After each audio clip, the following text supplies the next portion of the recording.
It's The World This Week, 7 days, 4 Paris-based correspondents, 1 hour. The World This Week in partnership with The Daily Beast. Foreign editor Christopher Dickey is with us. No rest for the weary, right? No, it just goes on and on and on. Presidential election here. Now it's going to be an inauguration this Sunday. Yes, and we're having so much fun in the United States, too. I mean, We'll get to that in a moment. Yeah. We'll get to that in a moment with Rachel Donadio of the New York Times. Hi.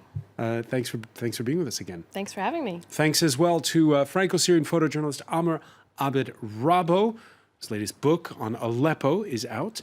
And Régis Le Sommier, Associate Editor-in-Chief for the News Weekly magazine Paris Match. Nice to see you. Pleasure to be here. The World This Week on Facebook and Twitter, #World This Week. It was never going to look good. A sitting U.S. president firing the man who's investigating whether his administration has ties to a foreign power. In this instance, Russia. Donald Trump says he dismissed the FBI Director James Comey over the latter's handling of the probe into Hillary Clinton's email server. Other reasons, though, quick to emerge. He's a showboat. He's a grandstander. The FBI has been in turmoil. You know that. I know that. Everybody knows that. You take a look at the FBI a year ago. It was in virtual turmoil less than a year ago. It hasn't recovered from that. In virtual turmoil. Is he right when he says that, Christopher Dickey? If it's in turmoil, it's because Donald Trump was elected president, and it's looking at a situation where there's a guy suspected of being a pawn of the Russians who's running the country. I think that sort of induces turmoil. I think Comey, was doing the best he could on the question of the Hillary Clinton emails. He may have fumbled that investigation. He may have gone public at a time when he shouldn't have. But he was being pressured by a clique of FBI agents and retired FBI agents in New York, very close to Rudy Giuliani, who I think it's interesting. Giuliani was, the former mayor of New York, was in the White House the night the firing was announced. So I think that there's a thing going on when you listen to Trump and his people saying there was a lot of discontent with Comey and the FBI, I think that reflects directly what they're being told by Giuliani and by the clique of FBI people who have gravitated to him over the years. From our reporting, the FBI guys that the Daily Beast reporters have talked to, the people I have talked to, no, there wasn't a lot of discontent with Comey. I think he was very highly respected, and I think whoever comes in next will not have the level of respect that he did. All right, when there were no early morning tweets Thursday from Trump, speculation was rife that the U.S. president had broken his Twitter habit. But when the sun rose this Friday, all was well under heaven and earth, if you will. This was one of his tweets. James Comey better hope there are no tapes of our conversation before he starts leaking to the press. Rachel Donadio. Can we just step back for a minute and read this and think about this? It's wildly unprecedented. My colleagues in Washington at the New York Times have been doing some terrific reporting, putting all of this in context. And pretty much the understanding is that this is nothing like this has ever been seen before. Also, I don't know if you noticed this, but a couple hours ago, Trump, who's never yet released his tax returns, his lawyers issued a statement saying that actually he says that he got money for certain real estate dealings. So the fact that this is happening the same week of the Comey firing, the same week that the Russian ambassador is in the White House, the same week that he's meeting with Henry Kissinger, it's a very strange concurrence of events. He's only 4 months into his presidency. Is this... Seems like years, doesn't it? Could this be his defining moment already? I don't know if it's the beginning of the end of the beginning. It certainly feels weirder. On an instinctive level, to me this week, this just feels a little bit stranger. I don't know how it's going to unfold now. Were you surprised by what happened this week? Because we said that, he's so much outside the box that we're no longer surprised. Were you surprised, though? Well, every week under this Trump administration, there's something new, something odd, something weird. What I'm wondering is when is there going to be sufficient information or sufficient, steam to build a case that could lead to a possible impeachment? Because we're hearing that he always finds a way to get out, of tricky situation, let's put it that way.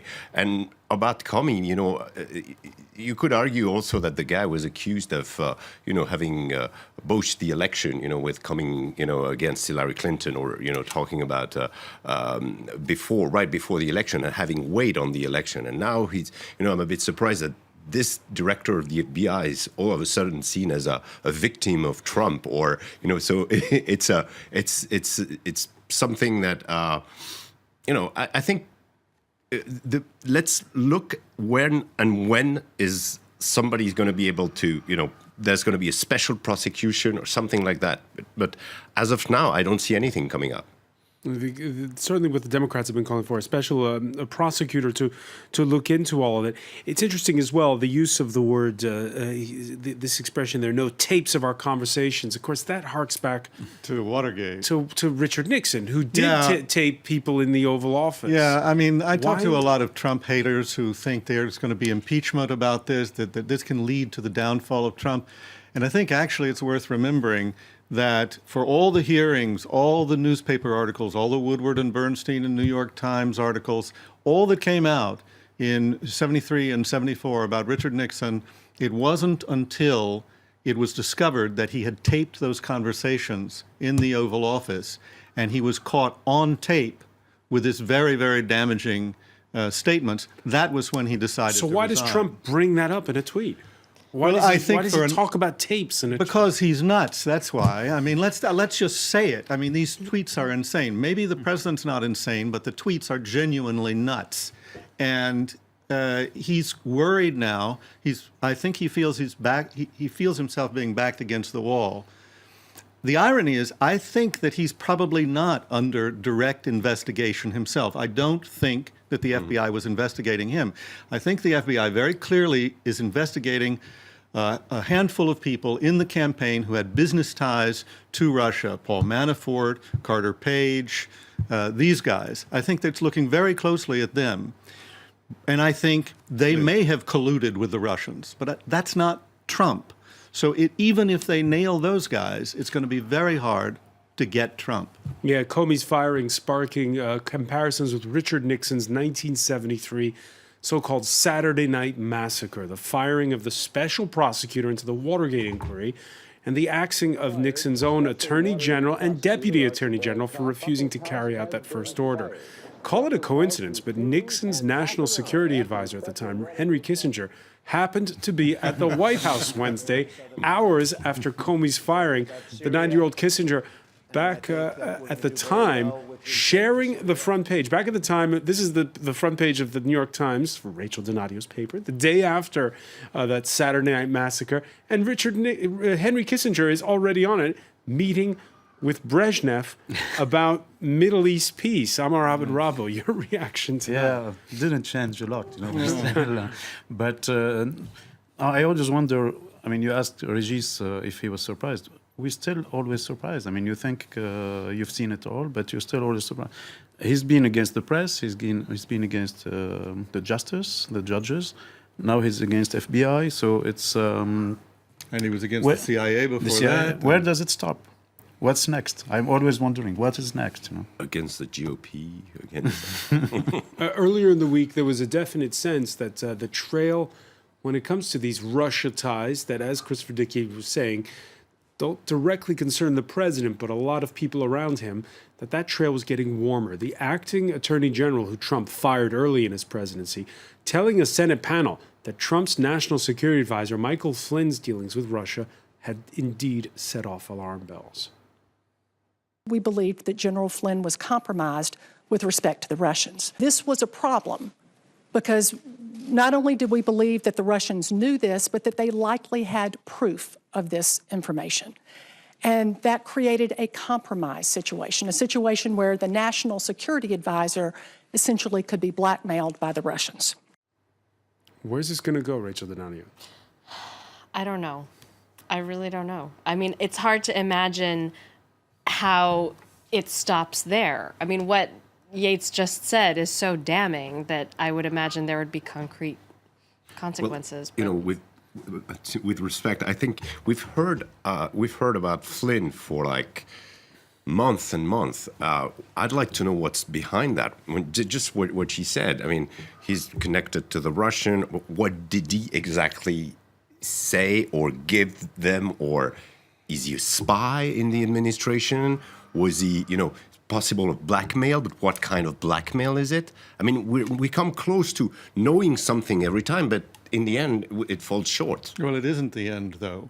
This is a long process, and he's It's now been a long he's time. now been well. That's because you're an impatient journalist. Right? No, but I mean, in fact, he's been every week subpoenaed. you have He the has Flynn bell that he has rings. been subpoenaed. He will have to testify. He's been asking for immunity.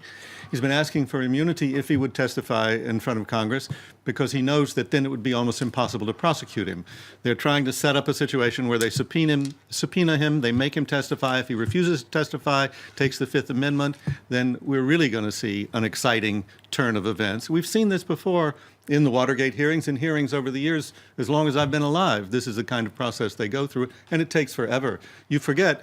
Of course, you're probably too young to remember, Regis, but Watergate took a very long time. But Watergate was not on Twitter. And I think the fact that everything is on social media and is so sped up and people can get just kind of instantly outraged and shocked really adds to the dynamic, not only because the president himself keeps tweeting.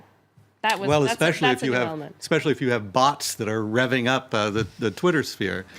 But I can tell you, everybody watched TV every day during those hearings. Everybody talked about it constantly. And I think that, yes, things are more speeded up with social media, and news is disseminated more quickly. Also, non-news and fake news is disseminated more quickly. But believe me, everybody was very revved up about the Watergate hearings. So Henry Kissinger happened to be at the Oval Office that day. So did Sergei Lavrov, the Russian foreign minister, feigning ignorance and drawing laughs when asked about Comey's firing in the presence of his U.S. counterpart, Rex Tillerson. Later in his meeting at the White House, he praised Donald Trump for his handling of Syria, for most notably steering clear of his predecessor's penchant for what Lavrov calls ideology. Is there something happening when it comes to Syria, Amr Abed Rabo, with that visit this week by Sergei Lavrov? And next week to the White House comes the Turkish president, Recep Tayyip Erdogan. In the middle, you have the U.S. announcing that it's arming directly the Syrian Kurds.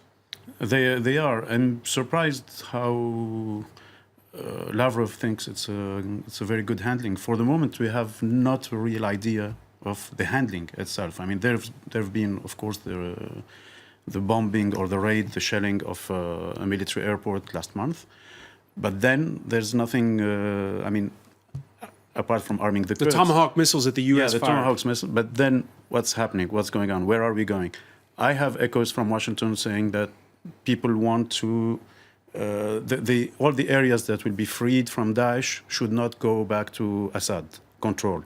This is what is supposed to be the new American or the new U.S. administration trend. But this is not something that would please Russians. I don't know if it will please Turks, because I don't if it's think under Kurds I don't think it's not a question. It's a question of reality on the ground. I mean, could we imagine a place like Raqqa, who's like 99% Sunni, being occupied by a Kurdish force? That's the main problem. And we've seen how the handling was taken. The handling of Minbij, for instance, which was hard fought by the Kurds, and when the Turks were threatening to invade Minbij, then the Kurds turned towards the Syrian government and gave them some villages, and that held. Basically, I think what we're seeing on the ground is a sort of agreement.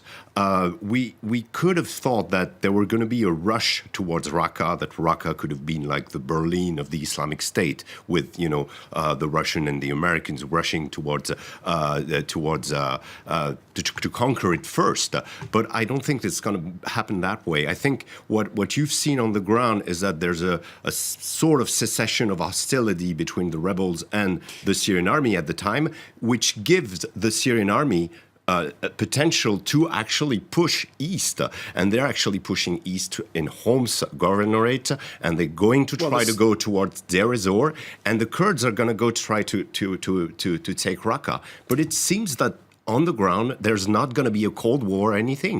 There's going to be a sort of agreement, and the Kurds are okay with it. Now, for the fact of the U.S. arming the Kurds, that's not new. They've been arming and training the Kurds for a while. No, they're giving them much heavier weapons. Much weapon, yes, but it's But been an ongoing But you're leaving the process. Turks out of that Yeah, very That's the complicated problem. analysis. You're leaving the Turks out. Yeah, but the Turks actually put themselves out on their own. With see the if coup, everyone with the feels that failed way. coup and the toppling of major army assets. They felt. And look what the conqueror of Al-Bab took them. I think the Turks learned their lessons in Al-Bab, that they were not able, they had an army which was not that good, and would they want to go towards the Syrian army? No. Would they want to fight the Kurds? Maybe they weren't going to fight the Kurds, but what they actually had, they managed to have their own part of Syria. Well, we have a very good, the Daily Beast today, as a matter of fact, we have a very good letter from Manbij about what it's like living there, and it's not a happy scene, because basically the Kurds have come in, and the Kurds who've come in, let's not make any bones about it, they're PKK. They are the rebels who fight the Turkish government. Basically, they are PKK running. is PKK. Exactly. Yeah. They are the ones who are running Manbij now with U.S. protection. The U.S. is instrumental in keeping the Turks out of there. And how do they administer it? First of all, they've put Kurds in charge of everything, except those government institutions where they've basically invited the Assad government back in to cooperate with them. So the headline on the piece is essentially the U.S. is arming the enemies of ISIS, the enemies of Turkey, and the friends of Assad. It doesn't really sound like a coherent policy. Well, Also, and when you the look at Turks it- are divided. Also, I'm just adding this. Very briefly, because we have to go to the break. Syria is like this. The question of Asaka, and this the eastern part. The Kurds have been fighting the Syrian government many times. When it comes to Aleppo, almost never. I remember covering the downfall of the rebels in Aleppo, while the Kurds from Sheikh Maksud actually were working hand in hand with the Syrian government in order to Right, so it's a script. So it's a script that's yet to be completed as to what happens with that push towards Raqqa. Stay with us. There's more to come here in the world this week. We're going to take a look at, the inauguration of a new president in this country this Sunday. Stay with us.